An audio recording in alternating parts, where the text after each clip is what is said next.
We have a lot of different stuff here. And I think before we start getting into expensive rigs that are very, very dedicated or high specialty. Let's go low tech. Yeah, let's go low tech, some of the basics. So, I've got a camera here, I got a strap. Yep. Strap can go around my neck and just extend it out. Hey, stabilization. Yeah, I'm transferring this here. So now there's less shake because I have resistance. Yep. And I could still even do focusing and turn. Just make sure this is a firm connection, because if you're really cranking on this and it goes popping. The other thing about this, I've done this technique before because it's a nice lightweight kit. Obviously, straps are easy to walk around with. If you do it all day, next thing you know, you definitely have a little bit of a pain in the neck. So there's another way of actually doing this that you showed me that I think is really nice. Is kind of putting it under the arm and pulling out. So you're not pulling on your neck. You're more pulling on sort of the back part of your shoulder here. Yeah. And it gives you, not the same, but again, a nice little bit of stabilization there. Yeah, you're just cranking that in, or you could tighten it down. You can go under the elbow.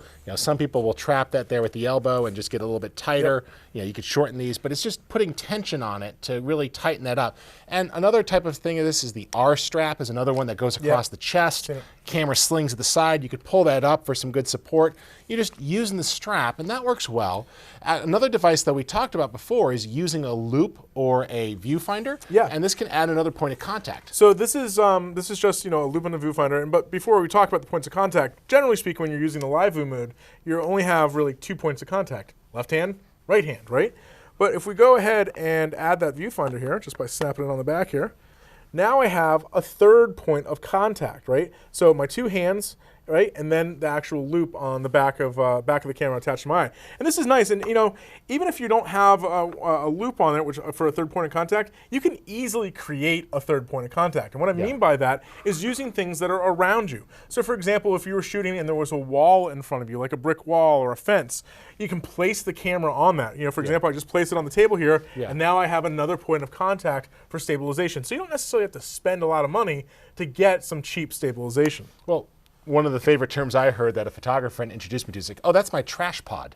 Using the trash can as a point to set the camera on so it's stable. You'll see trash cans out there, you'll see railings, park benches, anything that's flat and sturdier than you is a great place to set the camera. Don't set it and walk away like it's stolen or blow over, but just set it on that ledge and use it, and that really cuts down on the shake. Well, you mentioned the word pod, trash pod, but let's talk about some other types of pods, right? One of the most common ways that photographers use to stabilize their shot, even if they're not doing studio shots, they're out there in the field, is with a guy like this, like a monopod, right? Yeah. Mono meaning one, right? So this is just a single lead monopod that I can extend out, twist these guys out, and put this, in the ground or wherever I'm shooting, and I have a little extra stabilization. This is particularly great when you have a heavier camera or a heavier lens on the attached to the camera, and it's a little hard to handhold. And I got a trick with this too. One of the things I like about this, if I extend it all the way, I can actually do things like, I'm not going to hit the ceiling here, but this gets pretty tall.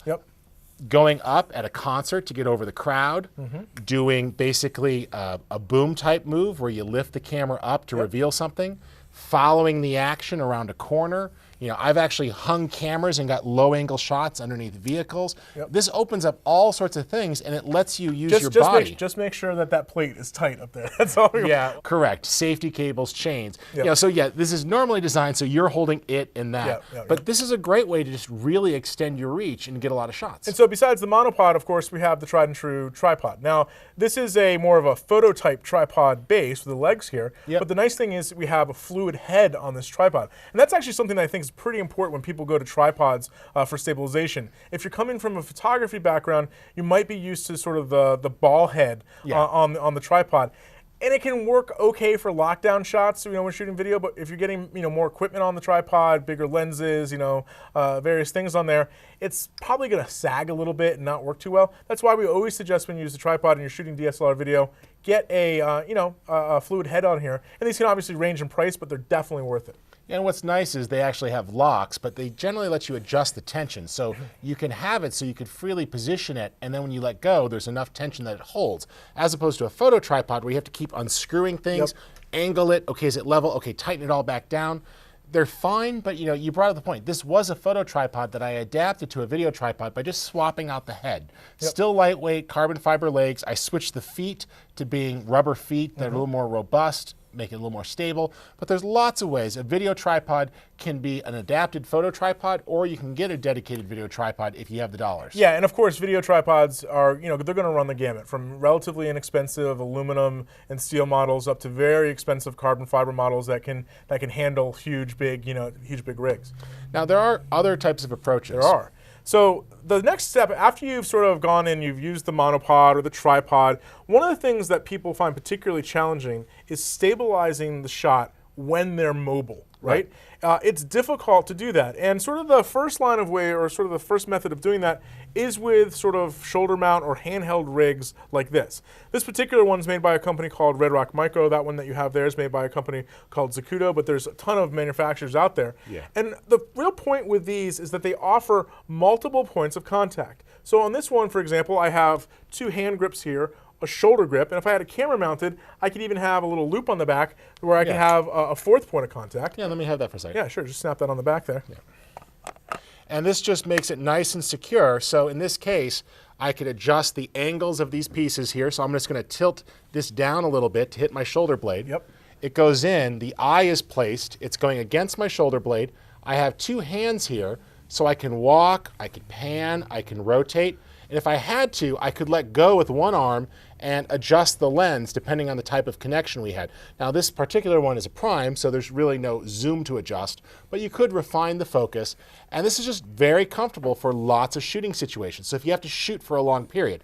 Now I will let you know that taking one of these devices through an airport security is pretty much a guarantee that they're gonna say, and what do you do for a living? Yeah, exactly. But these do break down nice and small. I usually pack mine into my bag so I don't have to deal with the hassle, but you could break these down into just the tubes and the kits, and all of these come apart pretty simply. And then if you're doing lots of shooting or real hardcore stuff. This is a more sophisticated rig that we don't have a camera on there right now, but you can see it's a little bit more complicated, right? We have sort of dual style pistol grips here over the shoulder, which is really nice. And you can see on the back there's a weight. So we can actually counterweight this depending on what we have going on the front end of the rig here. Yeah, you adjust where that weight is positioned. And so if you had a matte box and a follow focus and audio equipment and a monitor, this would get really front heavy. So having all that weight in the back means that you're not holding the camera up, rather it just balances perfectly on your shoulder and you're just keeping it there safe. And this one's also really nice because it has this handle, so we can actually do some low angle work holding the rig. We could add multiple handles. And I actually think that's a really good point with all of these rigs, is that they're pretty modular in the way that you can adapt them. You can put on different bars and different attachments. Now there's one thing, Rich, that we don't have here that we should talk about that is sort of the upper end of stabilization would be sort of systems like the Steadicam system or gimbal systems, where we're going to have the camera sort of floating in a supported space with, in the case of a Steadicam, with a vest on us and sort of a balanced rig like that. I got a couple things to say about that though. Buying a Steadicam does not make you a Steadicam operator. No. If you're going to get one of these rigs, there tends to be classes and training and lots of practice. It takes years to get great at it. But you can absolutely do that with the DSLR. There are affordable ones from companies like GlideCam that are designed for lightweight cameras.